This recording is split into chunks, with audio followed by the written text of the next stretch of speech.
bisa digunakan untuk banyak hal. Salah satunya adalah memindahkan seluruh infrastruktur keuangan ya ke atas jaringan digital ya, semua serba digital. Bahkan kita lihat ya, identitas kita pun semua sudah digital ya.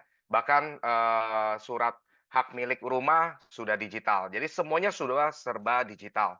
Ya, jadi tidak hanya digital, tapi sudah dikolaborasikan dengan blockchain. Yang artinya digital ini sudah berbasis blockchain, ya, karena blockchain ini kan kita bicara tempat paling aman untuk menyimpan sebuah data ya. Jadi di sini di tengah dari ketidakpastian geopolitik ya, dunia lagi perang ya, ekonomi lagi kena crash, saham kena crash ya, kripto juga kena crash ya.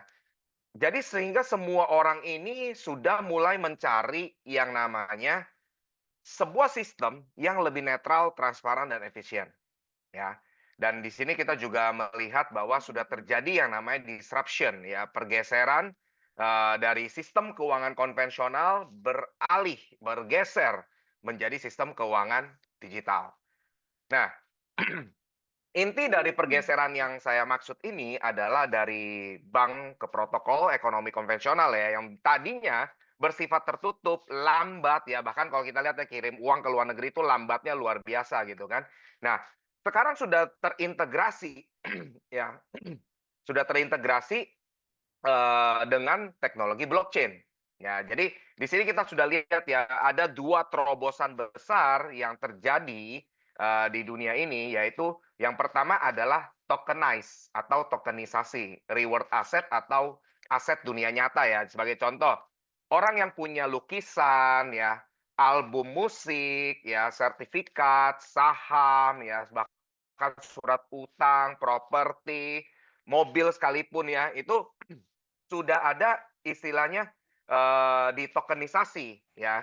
Jadi supaya semua orang itu bisa melihat datanya, bisa mengakses segala macamnya itu 24/7 jam ya. Jadi artinya setiap hari dan setiap waktu bisa diakses oleh siapapun. Dan kalau bisa dikatakan tokenisasi itu adalah hak kepemilikan ya, hak kepemilikan digital atas lukisan, album musik misalkan ya kalau Anda sebagai seniman, seniman musik ya, sertifikat rumah ya, bahkan lain sebagainya ya, itu sudah menjadi terobosan. Banyak sekali, instrumen-instrumen yang sudah menggunakan, eee, basis narasi RWA ya. Dan yang kedua adalah stablecoin, di mana dulu orang bilang, "Aduh, kripto ini nggak jelas, ya, kripto ini nggak jelas, kripto ini nggak ada satu fundamental, ya, tidak ada underlying, dan lain sebagainya macam." Tapi kita lihat seiring berkembangnya teknologi, berkembangnya zaman, ya, stablecoin ini sudah bukan menjadi hal yang biasa-biasa lagi, tapi dia sudah menjadi dolar internet atau internet dolar, ya. Jadi kalau kita bisa lihat ya, kripto itu bisa dikatakan ya bisa goyang kalau, internet dolar atau stablecoin mungkin yang kita paling familiar adalah USDT itu goyang, ya itu semua kripto kayak semua goyang gitu ya. Jadi artinya apa? Di sini terobosan stablecoin itu sudah menjadi solusi bagi semua orang ya yang berkecimpung dalam dunia kripto. Kenapa? Karena transaksi lintas negara lagi nggak perlu lagi menunggu lama karena harus menunggu berhari-hari kirimnya step by step-nya melewati beberapa verifikasi ya. Terutama yang paling banyak orang pakai itu adalah sistem SWIFT. Ya, kalau kita mau transfer ke negara mana pakai sistem SWIFT. Jadi itu waktunya lama ya. Tapi dengan stablecoin memudahkan semua orang untuk melakukan transaksi pengiriman uang itu secara instan, ya. Kenapa? Karena sudah terdesentralisasi dengan teknologi blockchain tersebut. Jadi bisa langsung kirim, sepersekian detik sudah langsung masuk, ya. Dan sekarang kalau kita lihat stablecoin itu sudah terregulasi, ya. Jadi kripto ini udah bukan lagi yang disebut sebagai hutan rimba ya, di mana masih, nggak jelas gitu ya. Tapi di sini kita sudah melihat bahwa stablecoin sudah menjadi instrumen keuangan yang memang sudah diawasi oleh beberapa, regulator ya, beberapa institusi juga, beberapa, firma ya. Jadi kalau kita lihat di sini di mana, teknologi ini sudah bukan lagi yang memimpin sebuah narasi, tapi teknologi blockchain itu yang memimpin narasi dengan kualitas, utilitas, dan implementasi yang sangat nyata dan transparan di pasar global. Ya, kita lanjut. Kita membahas tentang evolusi uang, ya. Mungkin banyak orang bingung, wah sejarah mata uang tuh apa sih? Seperti apa sih bisa terjadi atau tercipta yang namanya cryptocurrency. Nah, hari ini saya akan membahas tentang sejarah mata uang atau evolusi uang ya. Di mana zaman dulu orang bertransaksi menggunakan mekanisme barter, di mana sapi ditukar menjadi padi, ya beras gitu ya. Ya untuk saling bertukar gitu ya, barter. Ya, karena saat itu memang belum ada konsep uang gitu ya. Nah, dari barter itu berkembang menjadi orang-orang melihat juga ada menemukan garam, gula ya, terus komoditas lainnya mungkin seperti kacang-kacangan ya dan lain sebagainya. Akhirnya komoditas inilah yang dijadikan sebagai alat tukar, ya. Jadi, berapa gram, kacang ijo ditukar dengan susu misalkan gitu ya. Nah, dari uang komoditas se apa, sesuai dengan perkembangan zaman dan mulai terbentuknya yang namanya koloni-koloni di beberapa area, sehingga mereka membuat yang namanya uang logam. Ya, membuat logam yang didesain atau diukir gambar si pemimpin dari area tersebut ya. Mungkin katakan negara tersebut, rajanya siapa ya. Diukirlah di mata uang logam ini baik perak ataupun emas ya. Diukir gitu kan, diukir gambarnya. Nah, itulah menjadi sejarahnya adanya uang logam atau orang, melakukan pertukaran menggunakan mata uang logam, ya emas atau perak. Nah, seiring berjalannya waktu, di negara China akhirnya menjadi negara pertama yang menemukan uang kertas ya. Dan di situ mulai terjadi berkembang sampai zamannya Richard Nixon, di mana membuat uang fiat yang uang kertas itu yang tadinya di-backup sama emas ya, dihilangkan. Ya, jadi hanya kertas doang. Dan saat ini kita hanya percaya kertas itu punya nilai. Nah, itulah uang fiat. Nah, dari perkembangan uang fiat, akhirnya berkembang lagi teman-teman. Menjadi apa? Uang digital. Yang kita kenal mungkin dengan OPPO, GoPay, ya, eee, ShopeePay, ya, Dana, ya, dan lain sebagainya. Nah, itu adalah uang digital.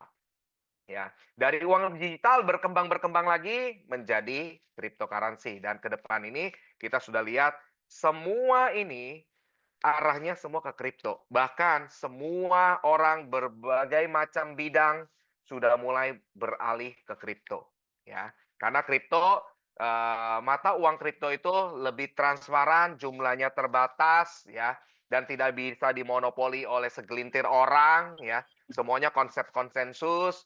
Jadi itulah yang membuat orang akhirnya yang tadinya sudah krisis kepercayaan terhadap uang fiat, akhirnya semua memutuskan untuk mengikuti gerakan atau tren cryptocurrency, ya.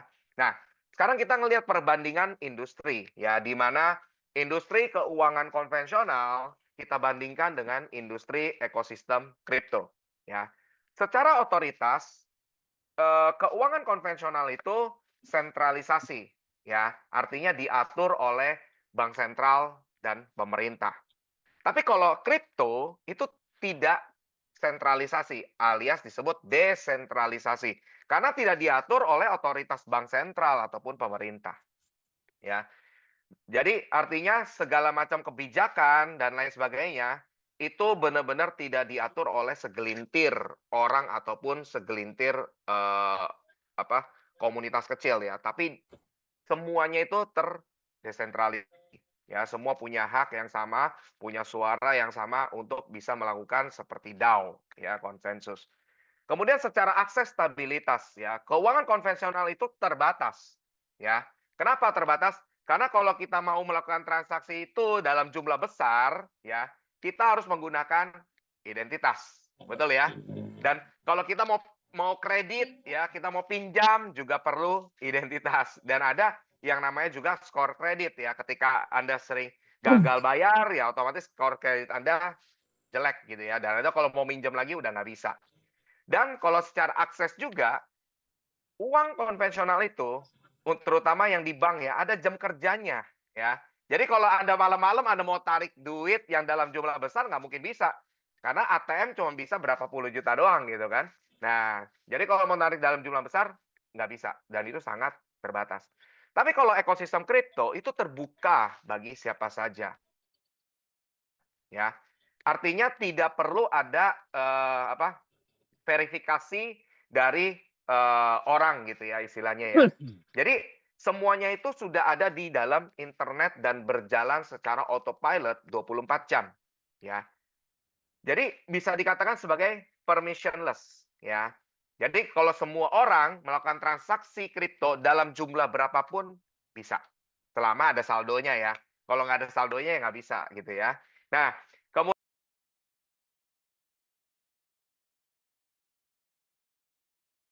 1 sampai 5 hari kerja untuk keuangan konvensional.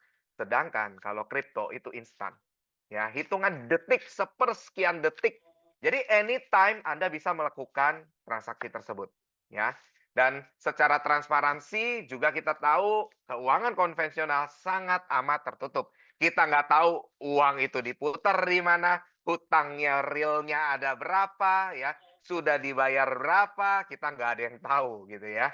Dan uang itu diinvestasikan kemana, hasilnya berapa, kita pun tidak ada yang tahu. Jadi semuanya itu secara tertutup, ya, catatan bank itu hanya bisa dilihat oleh kalangan internalnya aja. Tapi kalau kripto, transparansi ini bisa dilihat oleh publik, artinya siapapun bisa melihatnya di Explorer. Ya, blok Explorer-nya sangat amat terbuka. Kita bisa ngelihat semuanya. Ya, kita tinggal lihat, oh, hash ini dari wallet ini ke wallet ini kirim sekian banyak, kapan gitu kan ketahuan semuanya. Ya, jadi detail jelas. Cuman kembali lagi, kalau dalam dunia kripto transparan namun rahasia. Kenapa rahasia? Karena semua serba anonim. Ya, Anda nggak akan tahu pemilik wallet ini siapa. Tapi yang Anda bisa lihat adalah dari hash ini, wallet ini kirim ke wallet ini sejumlah sekian ada transaksinya. Tapi Anda nggak tahu wallet ini dan wallet ini siapa yang punya, ya. Transparan namun rahasia, ya. Jadi di sini kita bicara mengenai kepemilikan juga. Kalau keuangan konvensional itu kepemilikannya itu dikelola oleh bank, ya. Bank bisa melakukan apapun yang dia mau, termasuk membekukan akun Anda, ya. Anda nabung nih di bank, di keuangan konvensional biayanya ya besar gitu ya, banyak biayanya, ada admin, provisi, belum lagi nanti perantara-perantara beberapa lapis gitu ya, administrasinya ya, pajaknya, itu banyak banget biayanya. Tapi kalau di kripto, biayanya sangat sederhana, yaitu apa? Hanya gas fee. Gas fee itu apa? Biaya jaringan, ya. Dan itu gas fee itu juga, langsung dikirim ke validator, ya, ke validator dan tanpa perantara ya. Jadi setiap transaksi yang direkam oleh validator itu sudah terhitung secara otomatis gas fee-nya sebagai fee untuk si validator, ya. Sekarang kita lihat aset performa ya, kripto, saham dan emas ya. Jadi ini pengetahuan dasar di mana kalau kita melihat aset performa tiga bagian ini, mana sih pertumbuhan yang paling oke? Kita lihat di Bitcoin ya. Bitcoin di tahun 2010 harganya di $0,00 yang artinya itu sekitar Rp500 sampai kurang lebih Rp900.000 gitu ya. Nah, saham saat itu nilainya adalah 1.001 poin. 1.100 poin ya. Itu ada Dan emas nilainya adalah 1.200 per ons ya. Di tahun ini ya 2026 kita lihat pertumbuhannya ya, di mana Bitcoin di tahun ini nilainya 70.300 ya. Padahal lagi turun ya. Itu 70.300 apalagi yang pas kemarin all time high 120 ribuan ya. Itu kita sudah bisa melihat mengalami pertumbuhan sebanyak 100 juta persen, ya. 100 juta% pertumbuhan dari Bitcoin, ya. Kalau saham gimana? Saham dari 1.000 naik menjadi 6.924 poin, yang artinya secara persentase pertumbuhannya 530%. Dan emas, ya, dari 1.200 ons naik menjadi 5.030 ons. Kenaikannya 320%. Kalau Anda disuruh pilih, Anda memilih yang mana? Ya, tentu pasti sama seperti saya, pilihnya Bitcoin dong. Kenapa? Pertumbuhannya signifikan ya, sangat besar gitu ya. Nah, sekarang kalau kita berbicara mengenai Anda jika punya 1 juta, ya. 1 juta rupiah di 16 tahun yang lalu, ya anggaplah mesin waktu lah ya, kita kembali ke 2010, Anda punya 1 juta. Si A beli Bitcoin, si B beli emas, si C beli saham. Sama-sama mengeluarkan uang 1 juta. Tapi apa yang terjadi di tahun ini, 16 tahun kemudian, Bitcoin yang dibeli dengan uang modalnya 1 juta, mendapat sekian Bitcoin, sudah mencapai perubahan yang sangat amat besar.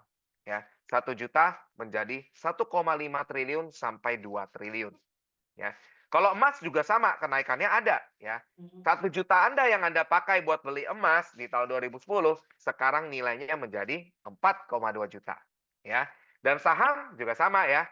1 juta yang Anda pakai buat beli saham, nilainya naik menjadi 6.300.000. Jadi kalau kita lihat perubahannya tentu lebih besar di Bitcoin. Kenapa? Karena Bitcoin itu memiliki kekuatan untuk jangka panjang, ya, cryptocurrency kekuatan jangka panjang. Makanya kenapa kalau kita berkecimpung dalam dunia kripto, jangan pikir untuk jangka pendek, ya, tapi kita gunakan eh, semua waktu, tenaga pikiran kita itu untuk mempelajari benar-benar yang namanya kripto, sehingga kita bisa tahu nih, esensi dari kripto adalah long term, jangka panjang. Nggak ada orang yang bisa jackpot gila-gilaan ya, kecuali beruntung ya, lagi luck gitu ya. Jackpot gila-gilaan dan berulang-ulang gitu ya, jackpot gila-gilaan dan itu berulang-ulang, yang jangka pendek. Nggak mungkin bisa. Semua harus jangka panjang. Ya, Bitcoin aja membutuhkan waktu 16 tahun gitu ya. Nah, jadi potensi jangka panjang letaknya ada di Bitcoin. Keuntungan jangka panjang yang jumlahnya masif besar gitu ya. Dan emas bisa dikatakan sebagai penjaga nilai, ya, pelindung nilai, ya, fungsi dari emas, ya. Kalau kalau Bitcoin fungsi untuk melipat gandakan nilai gitu ya. Kalau kalau emas menjaga nilai, ya. Kalau saham itu untuk pertumbuhan yang bagus, ya. Jadi dalam 16 tahun dia sudah bisa 6,3x gitu ya. Nah, jadi kalau sekarang ini Anda mungkin punya uang dingin 1 juta. Anda mau apain? Ya, Anda mau pilih yang mana? Ya, saya rasa Anda pasti akan memilih kripto gitu ya. Nah, sekarang kita lanjut ya. Di mana dalam project kripto itu cara mainnya teman-teman. Untuk bisa jackpot ya, untuk bisa meraih keuntungan atau potensi keuntungan yang paling maksimal ya. Caranya sederhana teman-teman. Yang pertama adalah belinya sekarang, jangan belinya nanti ya. Ketika Anda lihat ada satu kripto yang bagus, baru lahir, bagus ya, komunitasnya juga oke, projeknya juga oke, developernya juga oke, kantornya ada, semuanya oke gitu ya. Jangan pakai banyak mikir. Buy now ya, beli sekarang. Ya, kenapa? Kalau Anda pakai mikir lagi, udah ketinggalan momennya. Tapi tentu dalam dalam Anda memutuskan ya ketika peluang itu datang, Anda harus tetap melakukan Dior ya, do your own research and trust no one. Itu hal yang wajib dilakukan. Ya, ketika Anda sudah melakukan Dior dan trust no one, segera ambil kesempatan itu. Buy now. Setelah buy now apa? Setelah buy now adalah hold ya, disimpan ya. Jangan dilihat-liatin lagi gitu ya, nanti gatel ya. Jadi dibeli sekarang lalu simpan ya. Simpan untuk apa? Jangka yang panjang ya. 5 tahun sampai 10 tahun ya. Idealnya sih memang 10 tahun ya. Jadi Anda simpan selama yang bisa Anda simpan. Untuk apa? Bisa memenuhi potensi dari cuan jangka panjang tersebut, ya. Samalah misalkan ya, Anda nanam pohon, ya, Anda nanam pohon. Baru bertumbuh dikit tunasnya Anda cabut, ya. Terus Anda tanam lagi, baru tumbuh dikit Anda cabut. Kapan jadi pohon yang besar? Untuk menjadi sebuah pohon yang besar, tentu memerlukan waktu dan proses, ya. Butuh kesabaran untuk menunggu pohon itu terus bertumbuh. Akar semakin kuat, ya. Apa yang dimaksud dengan akar? Fundamental dalam dunia kripto, ya. Akarnya kuat, komunitasnya kuat, itu yang dimaksud dengan akar, ya. Ekosistemnya kuat, utilitasnya kuat, sehingga pohon itu tumbuh menjadi besar. Dan ketika angin bertiup pun itu menjadi tempat berteduh, ya, tempat berteduh untuk beberapa hewan, makhluk, ya, untuk berteduh, ya. Ketika angin kencang bertiup, hujan, ya, menjadi tempat untuk berteduh. Dan kita lihat, kripto sudah bisa memberikan seperti itu juga. Ya, di kala semua bergonjang-ganjing, ya, tapi kripto yang benar-benar tanda kutip kripto ya, bukan yang kripto-kriptoan ya. Ya, itu tetap survive, ya, tetap bertumbuh, tetap kuat, ya. Karena kuncinya apa? Orang harus memiliki mindset yang seperti para, pemain kripto yang pada umumnya lakukan, yaitu apa? Buy now, hold untuk mendapatkan cuan jangka panjang. Dan di sini, ya saya mengundang, Bapak, Ibu, teman-teman semua, ya, hadir di acara Zoom besok. Karena besok itu akan dibahas, ya, tentang crypto project yang berpotensi untuk jangka panjang, nilainya juga mengalami pertumbuhan, ya, bisa menjadi pohon yang besar, gitu kan. Nah, besok akan disampaikan secara detail, ya. Dan edukasi kripto yang seperti ini masih bab satu ya, teman-teman, bukan semua ya. Ini baru bab satu ya. Akan ada bab 2-nya itu di minggu depan, ya. Jadi pastikan Anda harus menyediakan waktu khusus bagi Anda yang mau belajar tentang kripto, keuangan, ya. Anda harus sediakan waktu hari setiap hari ini ya, setiap hari Selasa, ya, Anda sediakan waktu untuk belajar bersama-sama dengan komunitas New Society, ya. Jadi pastikan teman-teman, ketika Anda belajar kripto, jangan Anda main-main. Jangan Anda setengah-setengah. Tapi Anda harus benar-benar belajar untuk apa? Itu adalah investasi leher ke atas, ya. Kenapa? Investasi leher ke atas itu nggak akan ada matinya, ya. Ilmu itu akan dipakai beberapa waktu ke depan di segala apa, musim kehidupan lah ya. Nah, itu akan kepake ilmunya. Tapi coba, Anda punya uang, Anda pakai bukan untuk investasi leher ke atas, Anda punya waktu, Anda pakai bukan untuk investasi leher ke atas, kehidupan tidak akan berkembang. Pun juga tidak akan berubah. Masa depan pun tidak akan berubah. Tapi hari ini ya saya mengundang, teman-teman semua, yuk kita komit sama-sama untuk sama-sama belajar, ya sama-sama, action ya sebagai para praktisi-praktisi kripto ya, dan, calon-calon praktisi kripto juga ya. Nah, karena beberapa di antara teman-teman juga baru hadir ya, jadi, saya katakan sebagai calon-calon praktisi kripto ya, dan kita harus, bisa menguasai perkembangan teknologi kripto ini dan mengikutinya, ya supaya apa? Tidak ketinggalan zaman, ya tidak ketinggalan teknologi, ya. Tapi kita bisa, mengikuti tren yang sedang berkembang, yang sedang berubah, ya sehingga kita, sudah mempersiapkan segala sesuatunya, ya. Oke, mungkin sekian dari saya untuk, teman-teman semua. Kita akan berjumpa di bab 2-nya itu di minggu depan. Ya, pastikan Anda menyediakan waktu khusus dan tentunya yang paling penting juga di acara besok ya. Jangan sampai nggak hadir. Kalau bisa Anda undang sebanyak-banyaknya teman relasi Anda untuk ikut acara Zoom besok. Karena besok akan dibahas, kripto apa sih yang paling ideal untuk kita miliki. Oke? Saya kembalikan kepada host kita, Bapak Edo yang ganteng. Terima kasih banyak Mister Benny Lo, luar biasa Vice President komunitas kita, Bapak Ibu, Pak Benny.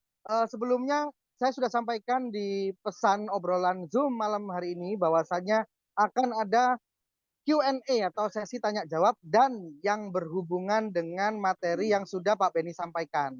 Tapi rupanya untuk crypto knowledge itu masih ada bab selanjutnya ya Pak Benny ya. Saya yang mengawali bertanya ini. Betul.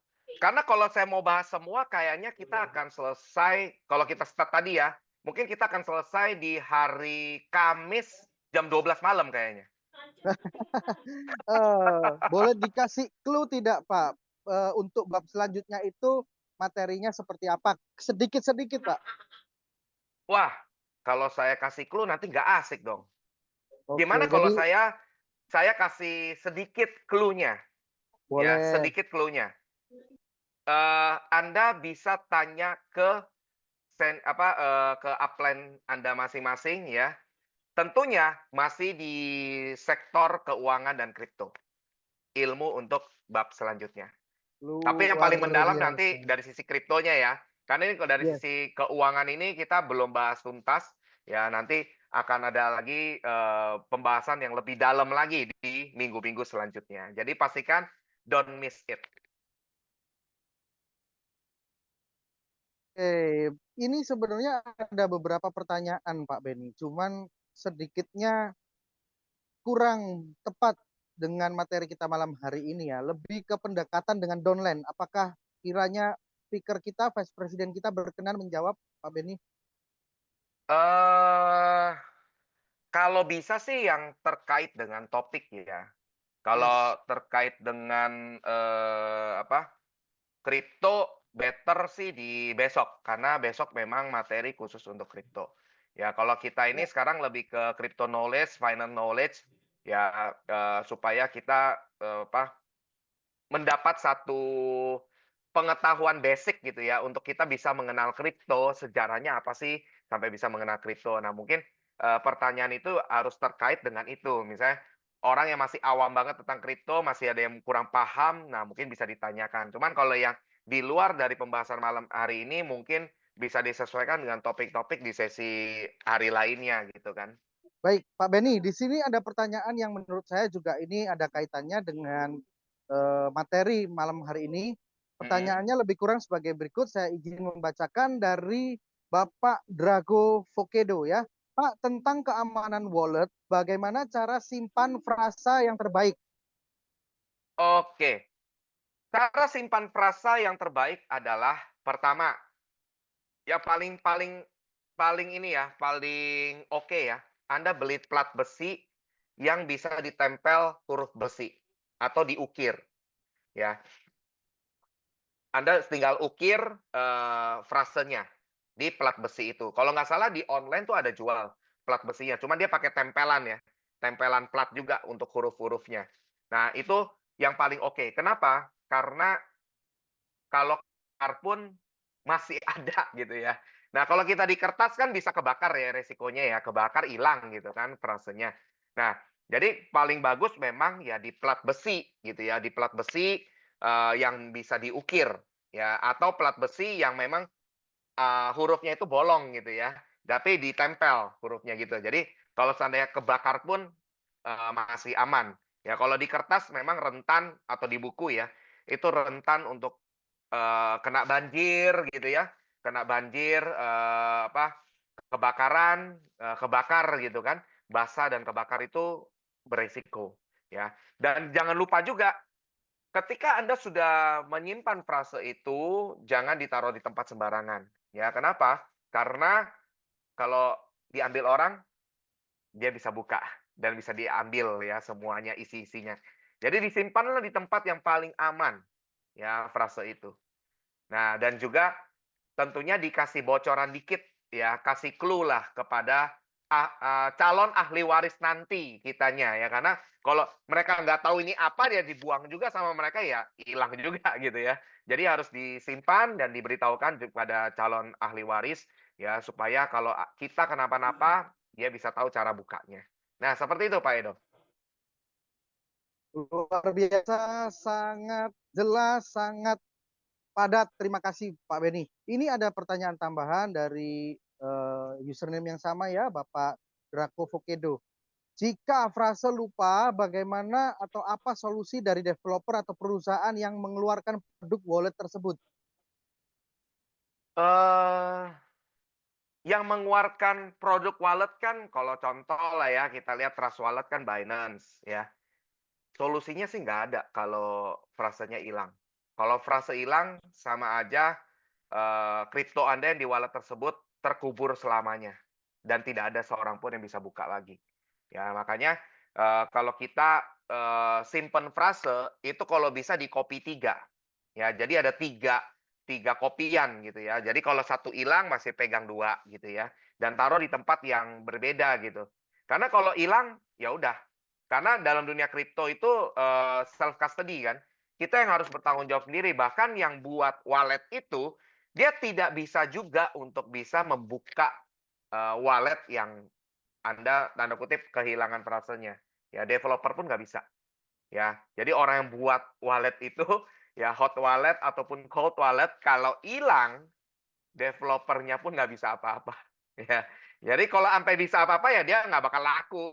Berarti apa, itu bukan self custody ya, masih bisa di, monopoli gitu kan, masih bisa diintervensi gitu kan. Nah jadi, semua menjadi kewajiban kita sendiri untuk menyimpannya baik-baik. Jangan sampai hilang, karena hilang artinya terkubur selamanya. Seperti itu Pak Edo. Oke, terima kasih banyak Pak Beni ya, sangat padat, sangat jelas. Ini ada pertanyaan lagi ya, bahasanya kurang lebih seperti ini. Di wallet Pak, apakah demikian? Sorry Pak Edo, suaranya terputus-putus tadi. Apakah aset kripto A apakah aset kripto bisa hilang dari wallet? apakah aset kripto bisa hilang dari wallet? Jawabannya bisa iya, bisa tidak, ya. Jawabannya bisa iya, bisa tidak. Kenapa? Karena kalau bisa sampai hilang dan itu tanpa sepengetahuan Anda, artinya ada yang tahu frase Anda, ya. Atau yang kedua, Anda ada sembarang klik link yang dikirim orang, Anda klik dan itu link untuk ngehack, ya. Atau juga ada airdrop, ya, ada airdrop yang, token-token tiba-tiba muncul di wallet ya, sering ya kita lihat ya di hot wallet muncul token-token yang kita nggak beli tiba-tiba muncul dan ada saldonya. Nah, itu jangan diklik, ya, itu jangan diklik. Kalau Anda klik, itu Anda bisa, dia akan minta apa, akses atau permit Anda, ya, dan dia akan mengakses seluruh wallet Anda bisa disedot, ya. Jadi jangan sembarang klik link, jangan sembarang buka airdrop, ya. Jadi koin-koin yang Anda tidak beli jangan dibuka, ya. Baiknya abaikan aja, ya, atau disembunyikan, ya. Jadi Anda hanya akses, wallet yang aset kriptonya Anda kenal, ya, dan memang Anda beli gitu ya. Karena itu sangat rentan. Makanya, kenapa bisa hilang? Karena ada yang mencurinya, baik itu hacker ataupun orang yang tahu, frase Anda.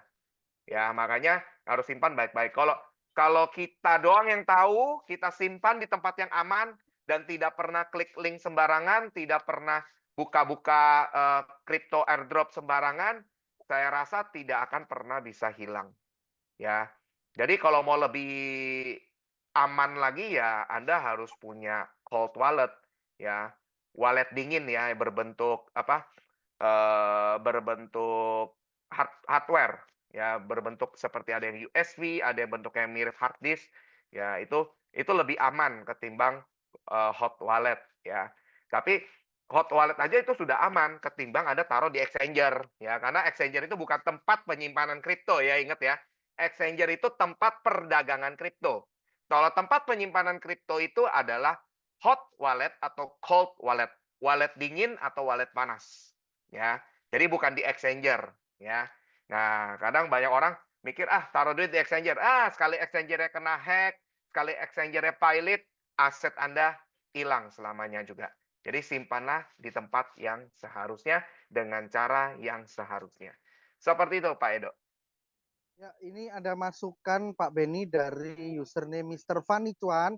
Minta tolong agar Pak Beni menghimbau teman-teman ini agar tidak seringkali lupa mencantumkan frasa, nulis i-nya jadi o, nulis dan lain sebagainya, Pak. Mungkin ada tips bagaimana supaya teman-teman ini tidak selalu keliru menulis frasa backup gitu, Pak Beni. Eee, untuk penulisan huruf, kalau saran saya, eee, huruf itu ditulis baik-baik mengikuti dengan, apa, dengan teksnya ya. Teks yang ketika kita buat walet muncul 12 frase atau 24 frase. Nah, itu dicatat betul-betul aja. Nah, caranya simpel. Kalau bisa ya, kalau bisa itu ditulisnya pelan-pelan, jangan cepet-cepet, ya. Dan tulis itu jangan kasih lihat orang, jadi jangan sampai ada orang lain lihat, ya. Jadi Anda tulisnya pelan-pelan. Ya, kalau saya ya tulis frase, itu saya liatin, saya tulisnya satu persatu hurufnya saya konfirmasiin, saya cek lagi kan, ini benar gak ya? Misalnya contoh nih, lemari, saya tulis Lemari gitu kan. Jadi saya pelan-pelan tulisnya tuh saya cek lagi cek lagi cek lagi. Bahkan, saya ketika sudah tulis 12-12-nya, saya cross check lagi. Bukan cross check lemari, kursi gitu ya, enggak. Tapi Lemari bener, terus Kursi bener gitu kan. Nah, jadi caranya ya harus lebih teliti. Ya kalau sampai salah tulis, nanti resikonya ya nggak bisa kebuka juga karena nggak ketahuan itu tulisnya huruf apa gitu kan. Yang kasihan tuh ahli waris. Kadang kalau tulisannya jelek, ya ahli waris nggak ngerti, nggak bisa buka juga. Ya, jadi pastikan ketika Anda, catat itu, jadilah murid penulis indah ya. Seperti itu Pak Edo. Siap, terima kasih banyak Pak Beni, luar biasa. Di sini ada pertanyaan yang cukup mengesankan Pak Beni dari username Anataju Jalilah ya. Pertanyaannya sebagai berikut, saya izin bacakan. Maaf Pak, tanya apa yang mempengaruhi harga sebuah koin itu bisa melambung tinggi? Seperti itu Pak Beni. Oke, banyak faktor, yang membuat kripto itu bisa naik harganya atau nge-pump ya. Pertama adalah peningkatan demand, ya. Peningkatan demand itu, otomatis harga pasti up, ya. Tapi peningkatan demand ini yang membuat harga naik melambung tinggi, itu harus secara masif, ya besar, baru bisa. Kalau enggak nggak mungkin bisa, ya. Dia naik pun naik, tapi nggak bakal nge-pump gitu kan. Dia cuma naik doang, cenderung naik gitu ya. Ya karena peningkatan demand. Ya, tapi kalau peningkatan demand secara masif pasti nge-pump. Yang kedua adalah adanya, tanda kutip digoreng, ya digoreng oleh market maker, ya digoreng oleh trader, atau digoreng oleh whale, ya itu bisa terjadi. Nah, jadi harga itu bisa melambung tiba-tiba tinggi cuma 2 faktor itu. Tapi kalau harga cenderung naik terus, udah pasti jawabannya adalah pertumbuhan komunitas. Karena komunitasnya makin banyak, harganya cenderung naik seperti Bitcoin. Ya, seperti itu, Pak Edo. Luar Nah, biasa Pak Pak Beni. Terima kasih banyak. Ini ada pertanyaan lagi ya, tapi ragu-ragu. Dengan username Fiat, dia sampaikan bisa tanya, saya jawab dengan senang hati. Nah, ini baru dibales. Apa strategi, saya bacakan ya, saya izin ya. Apa strategi developer untuk orang di luar komunitas yang mau membeli token DCF di L-Bank? Seperti itu Pak Beni. strategi developer. Jawabannya saya juga bingung ya, karena saya bukan developer. Mungkin dari pengalaman Pak Beni selama ini untuk meningkatkan demand di secondary market, apa saja upaya-upaya developer yang biasanya dilakukan Pak Beni? Oke, kalau saya bicara umum ya berarti ya, sepengetahuan saya ya. Biasanya langkah developer untuk sebuah kripto itu, terjadi peningkatan demand, biasanya ya ada yang namanya promosi, ya ada namanya, apa, eee, program untuk pertumbuhan komunitas ya. Ada juga, program di mana bekerja sama dengan market maker untuk bisa membuat chart itu menarik para trader untuk mau trading di aset tersebut, ya.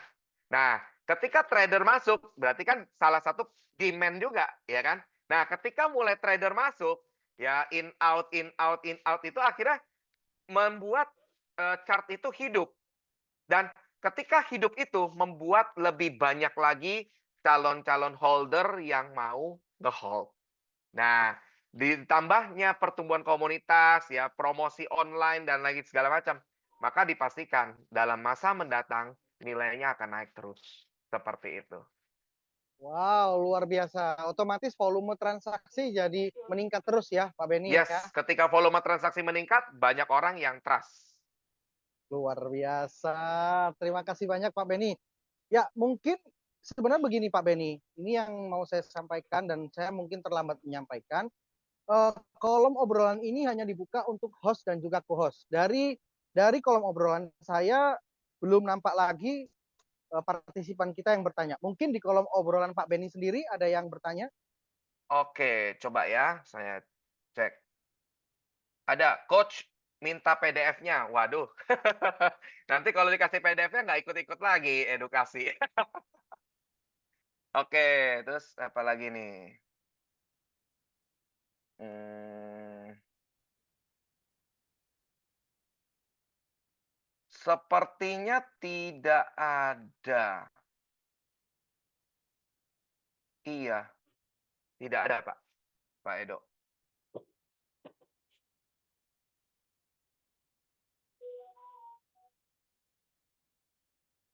Sepertinya cuman ada di chat-nya Pak Edo nih. Monitor Pak Edo nge-freeze.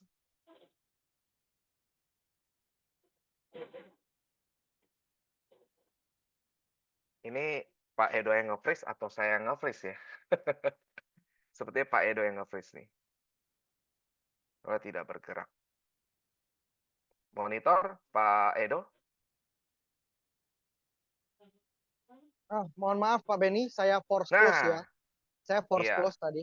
Nah, ada pertanyaan dari partisipan kita yang selalu rajin ikut Zoom, yaitu Pak Rain 222. Nah, beliau oke. bertanya, apakah token NSG dan juga DCF kedepannya akan bisa seperti Bitcoin? Seperti itu Pak Beni. Oke, kalau kita mau compare apple to apple, nggak bisa. Ya, kenapa? Satu, Bitcoin adalah kripto yang anonimus. Ya, kita nggak tahu pemiliknya siapa. Ya, kantornya di mana. Ya, eh, IT-nya siapa. Ya, kita nggak tahu. Sedangkan kalau New Society, Project NSDP dan DCF-nya, ya semua tahu gitu kan. Kita tahu itu semuanya. Jadi nggak bisa di-compare compare head to head ya. Dan Bitcoin itu apa? The mother of crypto. Biasanya the first is the winner ya karena dia adalah pelopor. Ya orang pasti lebih banyak trust ya di Bitcoin ketimbang kripto lainnya. Jadi kalau saya rasa kalau kita bicara apakah akan seperti Bitcoin, jawabannya kalau dari saya tidak akan, ya.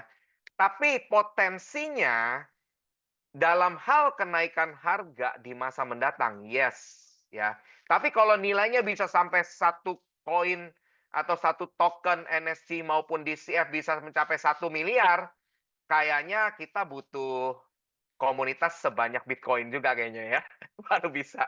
Ya, kalau komunitas kita masih 70 ribuan, 80 ribuan ya, masih panjang perjalanan ya. Makanya kenapa kita lagi proses membangun itu, ya membangun komunitas. Semakin bertumbuh, semakin besar, semakin mendunia, sampai akhirnya kita bisa, bersanding ya dengan kripto-kripto yang level atas gitu ya. Karena gimana pun juga New Society dengan NSCP dan DCF-nya masih tergolong bayi. Yang dimana kita masih momok, kita masih jaga, kita masih rawat, ya kita sama-sama ikuti pertumbuhannya, ya sama-sama terus menjaganya, menjadi lebih baik dan menjadi lebih besar.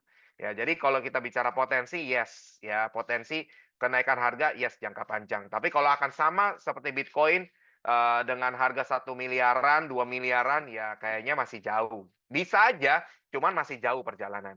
Seperti itu, Pak Edo. Luar biasa. Thank you so much, Pak Beni. Terpantau sampai sekarang ini belum ada pertanyaan tambahan. Saya himbau Bapak Ibu untuk bertanya tentang khususnya materi kita pada malam hari ini, yaitu crypto knowledge atau pemahaman tentang kripto. Di sini terpantau Pak Reden menyampaikan baik, terima kasih atas pencerahan Pak Beni yang berpotensi besar untuk kebaikan komunitas. Pak Edo, Ya, Bapak ini Ibu ada yang silakan. nanya ke saya. Ini ada pertanyaan ke Siap. saya, dari Pak Fiat juga ya, Pak Fiat.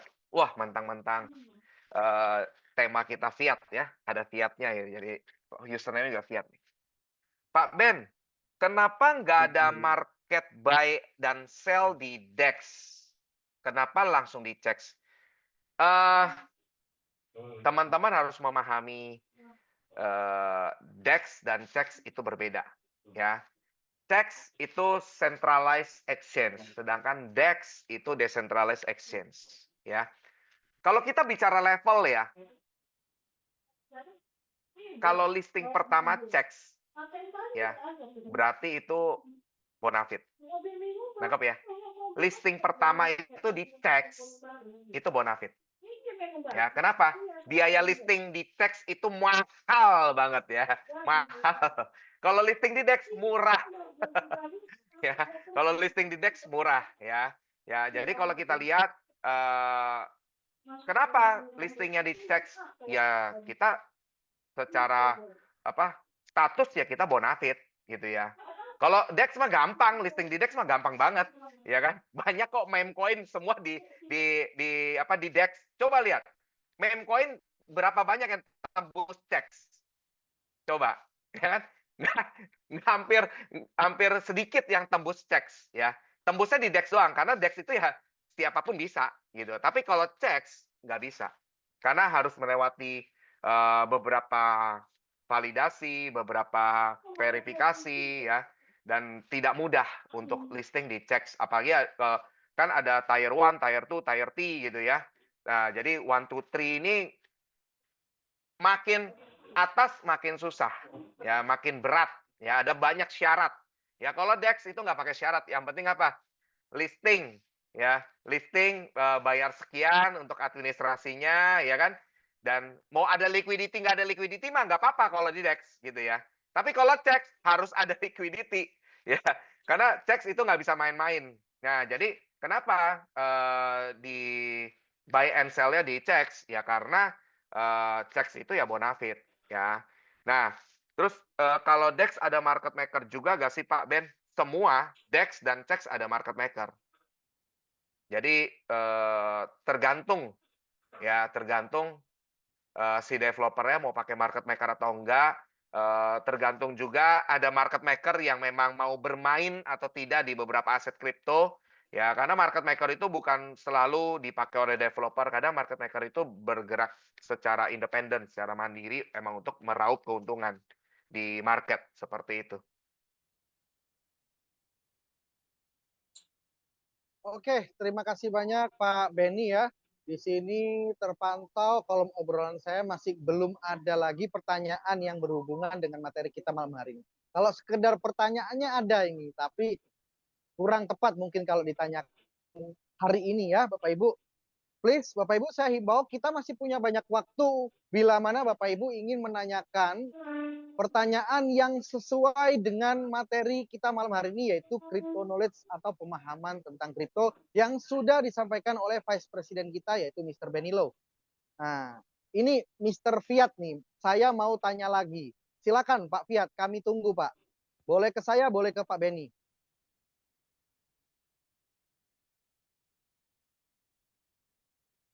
Oh, rupanya ke saya. Baik, pertanyaannya. Jika kartu Visa, kalau kartu Visa kapan launching ini?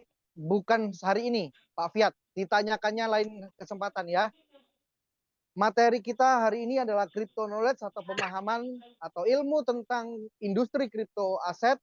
Jadi Bapak Ibu boleh bertanya tentang sesuatu hal yang berhubungan dengan materi kita malam hari ini ya, yaitu pemahaman-pemahaman tentang kripto ya. Pak Silakan Bapak Edo, Ibu. ini ada pertanyaan dari Pak Sartono Tono. Siap Pak Feni. Jadi beliau bertanya, Bang Benny, kalau di DEX, kalau nggak ada liquidity, bagaimana swap token DEX? Nggak bisa swap. Ya, nggak bisa swap. Jadi kalau swap gagal lagi, gitu. Pasti gagal. Ya, karena nggak ada liquidity, apa yang mau di swap, gitu kan? Nah, jadi kalau di DEX, ya kalau nggak ada liquidity, ya nggak bisa melakukan swap. Seperti itu, Pak Sartono Tono. Mantap, thank you so much Pak Beni. Di sini ada lagi Pak Beni dari username Nasaruddin Lubis. Beliau bertanya, bisa atau tidak kripto itu digoreng seperti saham, Pak Beni? Sangat bisa. Sangat Sangat bisa. bisa ya. Sangat Kripto bisa. juga sangat bisa digoreng seperti saham ya. Yes. Kemudian ini dari Mr. Fani Chuan ya, dari Riau. Saya mohon sampaikan untuk teman-teman yang ikut Zoom, cara memilih proyek kripto yang benar dan real. Jangan sampai masuk beli kripto yang abal-abal. Sekarang narasi kripto atau blockchain, tapi BO money game. Seperti itu Pak Penny. Jadi Pak Fani ini punya kerinduan agar Pak Penny menyampaikan kepada partisipan Zoom kita malam hari ini agar bisa memilih dan memilah proyek kripto yang benar. Oke. Berarti saya jawab dulu nih Pak Fani, karena juga ada pertanyaan dari Pak Sartono. Saya jawab dulu yang Pak Fani ya. Cara membedakan ya kripto yang real dengan kripto yang bodong ya. Sebenarnya sederhana. Yang pertama, Anda harus cari tahu dulu ya siapa developernya. Ya, Anda harus cari tahu dulu siapa developernya. Itu yang paling penting. Ya, Anda cari tahu dulu siapa developernya. Anda lihat konsepnya melalui white paper-nya ya. Kalau dia token, coba cek smart contract-nya on-chain apa tidak, ya. Jadi, itu hal yang penting. Ya, dulu ada ya sebuah kripto, ngakunya kripto, basisnya koin, ya, tapi nggak punya block explorer. Kalau koin ya, dia nggak punya block explorer. Nggak ada, Qt wallet-nya, itu nggak ada, ya. Atau, nggak jelas lah istilahnya ya. Akhirnya kripto tersebut ganti bahasanya yang tadinya jadi koin menjadi token. Nah, pas jadi token, tanya lagi dong, mana smart kontraknya? Ya kan? Nggak ada smart kontraknya. Ya, jadi udah ketahuan bodongnya gitu ya. Nah, ada lagi kripto katanya on-chain ya.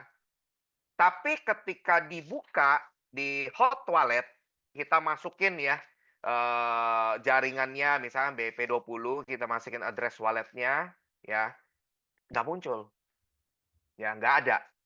Lah katanya on-chain, ya kan? Jadi kita banyak cara sebenarnya untuk ngecek, apakah ini real crypto apa enggak, ya. Terus kemudian juga Anda lihat lagi, bagaimana mekanisme produksinya, ya baik itu dia dengan mining kah, staking kah, farming kah, ya minting kah, atau lending, ya Anda lihat mekanismenya, masuk akal nggak nih, ya. Dan Anda juga harus lihat juga token mayoritas di tangan siapa, ya. Terus kemudian Anda juga harus lihat juga supply tokennya terbatas atau unlimited, artinya mintable, bisa dicetak terus-menerus, ya kan? Nah, Anda juga harus lihat. Kadang ada kripto yang real tapi mintable, ya. Dan Anda diiming-iming harganya pasti naik. Nggak mungkin bisa naik karena supply-nya tanpa batas. Gimana caranya dia bisa naik? Yang membuat kripto bisa berbeda dari mata uang fiat adalah jumlahnya terbatas kan? Ya kan? Tapi kalau ada kripto yang jumlahnya nggak terbatas, unlimited, mintable, bisa dicetak terus-menerus, ya nggak mungkin bisa harga naik. Yang ada inflasi, ya terjadi penurunan nilai terus gitu ya. Nah, jadi kalau kripto itu harusnya efek deflasi, di mana harganya bisa naik karena suplainya terbatas ataupun makin lama makin berkurang, ya. Jadi banyak faktor yang harus kita bisa lihat, ya. Nggak bisa kita langsung membedakan ini real crypto, ini enggak. Simple, paling gampang adalah Anda lihat, ya, kalau real crypto, apa, sekalipun nggak ada orang baru masuk, ya, sekalipun nggak ada orang baru masuk, dia nggak akan scam. Ya, kenapa? Karena kripto sekali dibuat nggak bisa dimatiin, nggak bisa diberhentiin, nggak bisa dihapus. Ya, sekali dibuat ya udah seterusnya ada, gitu kan. Nah, tapi kalau ada satu, BO yang mengatasnamakan kripto, hari ini ada, bulan depan hilang, berarti emang bukan kripto, gitu kan. Kan sederhana kita lihat. Apalagi kalau kita lihat, basisnya Web3 ya coba di hot wallet, connect nggak? Bisa nggak dijalankan di Web3? Ya, jadi banyak faktor yang memang harus teman-teman, verifikasi melalui beberapa faktor ya. Jadi memang, tidak begitu mudah untuk membedakan, ya. Tapi paling sederhananya adalah kalau harus ajak orang terus baru bisa survive ya, baru bisa ada terus, kalau nggak dia hilang, ya berarti dia bukan kripto. Karena kripto itu based on community, kalau memang, apa, tidak ada pertumbuhan komunitas lagi, yang nilainya ya cuma stuck ataupun menurun. Dia tidak mungkin bisa hilang, ya. Paling cuma penurunan nilai, cuman itu aja. Tapi kalau ada ngakunya kripto tapi bulan depan nggak ada omset tiba-tiba hilang, ya itu udah pasti BO. BO itu adalah bohongin orang ya, bisnis bohongin orang BO. Ya, jadi jangan percaya kalau orang bilang bisnis online, ya itu bukan BO kalau bisnis online. Bisnis online itu kayak Tokopedia, Shopee, Blibli, ya Lazada, itu, apa, bisnis online gitu kan. Tapi kalau BO itu bohongin orang ya, bisnis bohongin orang ya. Jadi jangan jangan mau ikut-ikut yang BO. Karena BO itu selalu menjanjikan iming-iming yang fantastis. Wah, satu hari berapa persen gitu kan. Dan terus, auto withdraw ya, atau misalnya bisa di-withdraw kapan pun ya kan. Nah, modal nggak di-lock gitu ya.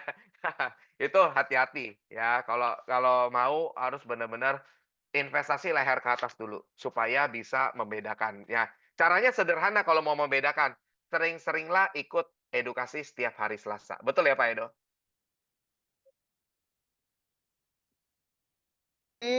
Materi hari Selasa itu untuk Selasa depan, berarti kita mulai masuk ke bab selanjutnya. Betul begitu ya, Pak Beni? Betul. Wah, Memiliki kartu, debit Visa ya, kita bisa bayar bayar pakai tuh kartu, yang terpotong saldo kripto kita gitu kan. Nah, jadi yang akan menentukan nilai sebuah kripto itu ya fungsinya. Ya, karena kalau kripto nggak ada fungsi ngapain kita beli, bener ya? Contoh, kayak saya nih, mau nggak saya beli meme coin? Nggak mau, nggak ada gunanya, ya kan? Paling meme coin saya beli cuma untuk gambling, cuma untuk kayak judi gitu ya. Ya udah kripto meme coin baru dibuat, ya udah iseng beli, ya siapa tahu tiba-tiba nge-pump jackpot, saya cabut gitu kan. Nah, paling cuman itu. Tapi kalau misalkan, kripto yang apa, yang punya manfaat seperti misalnya contoh ya, NSCP ya, NSCP, kenapa saya mau pegang NSCP? Ya karena NSCP ini salah satu supplier-nya DCF, ya kan? Karena Anda kan nggak bisa, running farming di DCF kalau Anda nggak punya supply WNSG kan. Sedangkan WNSG kan itu adalah supply dari NSCP. Ya, itulah alasan saya kenapa hold NSCP, ya. Dan juga di NSCP itu juga punya beberapa, utilitas ya, artinya saya bisa, trading, menggunakan apa, utilitas AIMS ya, dengan manfaat free indikator dan lain sebagainya, ya. Terus juga saya bisa, mendapatkan special price, di Next Stop ya, untuk jalan-jalan ya, luxury trip, saya bisa mendapatkan special price ya kan. Dan juga kalau misalnya saya lagi mau pakai jasanya trust fund, ya, saya bisa, apa, ambil dengan special price juga kalau saya, sebagai holdernya NSCP dan DCF, ya. Nah, jadi, itulah, alasan saya kenapa saya mau simpen ini kripto. Dan alasan kenapa saya mau simpan ini kripto, itu kan menjadi juga alasan banyak orang. Sehingga banyak orang yang simpen dan akhirnya banyak orang memiliki dan nge-hold, nilainya naik, ya kan? Nah, jadi nilai dari sebuah kripto itu tentu ditentukan oleh supply and demand, dan demand itu terjadi juga sebab akibat. Kenapa demand-nya bisa meningkat? Karena ada fungsinya. Nah, itulah yang, menjadi alasan kenapa harga itu, bisa naik, seperti itu. Thank you so much Pak Beni, luar biasa jawabannya sangat jelas sekali. Bapak Ibu ya, itulah pertanyaan dari Bu Nana tadi sudah dijawab oleh Pak Beni. Terpantau di kolom obrolan saya belum ada lagi nih Pak Beni. Mungkin di tempat Pak Beni, apakah ada yang masih Di tempat melakukan saya pertanyaan? ada, pertanyaan dari Pak Fiat. Apa tujuan swap NSG ke USDT dan DCF ke USDT di-stop karena khawatir liquidity pool atau ada maksud lain? Bukan khawatir karena liquidity pool sih, lebih tepatnya ya karena sudah listing. Ya, kalau sudah listing itu ya developer kan tidak boleh melakukan, jual ataupun beli di platform. Ya, karena itu semua udah harus di market, gitu. Jadi, untuk ke USDT itu udah harus di market karena sudah listing. Ya, kalau belum listing ya itu masih tetap tetap, swap, internal atau disebut dengan internal market. Tapi kalau sudah listing, itu memang semua harus transaksi terjadi di, market. Nggak boleh developer lagi. Kalau developer masih masih melakukan pelayanan untuk beli dan jual, wah berarti melenceng dari, aturan-aturan kripto gitu. Jadi ya memang, karena sudah listing, jadi memang sudah tidak bisa swap di platform. Jadi kalau mau swap ya bukan swap, tapi dikirim ke market, jual jadi USDT kriptonya, seperti itu. Wow, luar biasa sekali. Terima kasih Pak Beni. Ini ada salam tadi ya dari beberapa orang dari Pak Fiat ya. Beliau sampaikan katanya senang sekali jika Pak Beni yang menjadi pembicara, beliau orang hebat, katanya begitu Pak Beni. Gimana Pak Edo? Dari Pak Fiat menyampaikan salam untuk Pak Beni, senang sekali jika Pak Beni menjadi pembicara, beliau orang hebat, katanya begitu. Waduh, hebat hebat apa nih? Lebih hebat Pak Edo Intinya dong. tidak, bukan begitu Pak Beni. Saya melihat komunitas kita banyak yang antusias untuk belajar malam hari ini. Berarti Oh, teman-teman juga harus mencatat jadwal bersama Pak Beni untuk pendalaman. builder yang berkontribusi memperbanyak komunitas. Nah, itu cara saya. Dan pernah jackpot di beberapa project kripto, New Society yang ketiga. Ya, New Society yang ketiga, jackpot. Ya, jadi, 2,5 M, ya. Kalau di NS modal saya cuma 60 juta, jadinya miliaran. Nah, terus ada itu di burning, NSGP, melahirkan NFT Happy Bara, ya, dan di saat itu bisa pakai NSG. Nah, NSG itu di-burn. Ya, jadi, kondisi banyak hal lah yang bisa, membuat token itu di-burn. Tentunya tujuan dari burning itu adalah, mengurangi supply yang beredar, seperti itu. Luar biasa. Terus Pak Beni, ini ada pertanyaan yang menurut saya sangat bagus dan berhubungan dengan materi kita malam hari ini ya. ya, Dari Pak Fiat sekali lagi, saya izin bacakan pertanyaannya sebagai berikut. Pak, saya izin tanya lagi. Bolehkah sebuah token diperjualbelikan baik di DEX dan dicek secara bersamaan? Begitu boleh Pak Beni. boleh boleh-boleh aja, Nggak ada cuman masalah ya? nggak ada masalah. Cuman kalau masih baru, langsung listing di CEX dan DEX kayaknya kurang efektif, ya. Kalau menurut saya lebih better, listing di satu tempat, fokus pada volume marketnya, market cap-nya, ya, baru, diekspansi. Ya, listing kedua di CEX atau di DEX atau mau, apa, dua-duanya gitu ya. Nah, jadi memang, tergantung gitu. Nah, ini Pak Beni ada pertanyaan yang menurut saya juga cukup cukup berhubungan dengan pemahaman kripto ya dari Mr. Fanny Chuan. misal swap NSG ke BNSG, sekarang ada yang namanya price impact. Apakah itu termasuk burn? Ya, termasuk burn. Betul. Luar Itu biasa. bagian dari Terjawab burn. ya Pak Fani. Itu adalah bagian dari burn. Luar biasa. Sudah terjawab Mister Fani Cuan. Terima kasih sudah bertanya. Terima kasih Pak Fiat juga sampaikan terima kasih kepada Pak Beni katanya. Ini Pak Anton. Pak, itu hanya ajak tim yang banyak, tim tersebut pada beli token tersebut otomatis harga naik. Kalau cuman beli dan dijual lagi, ya harga nggak naik-naik. Ya, beli simpen jangka panjang, itu harga baru naik ya. Jadi tugas saya waktu dulu membuat crypto jackpot itu ya, Jeruk dingin. saya Jeruk dingin dong. mengedukasi semua komunitas ya, mengarahkan mereka semua untuk nge-hold ya. Jadi bukan hit and run ya, tapi nge-hold untuk jangka panjang. Semakin banyak yang nge-hold, semakin bertumbuh komunitasnya, otomatis harga naik karena supply-nya terserap, demand-nya banyak, supply-nya jadi terbatas, akhirnya harga naik ya. Jadi kalau cuman beli, saya rasa nggak diedukasi untuk nge-hold, ya sama aja bohong. Tetap bisa turun lagi gitu ya. Jadi naiknya naik semu gitu. Tapi kalau orang bermain kripto yang benar adalah beli, simpen jangka panjang, nikmatin capital gain dan jackpotnya. Nah, seperti itu. Terus kemudian ada pertanyaan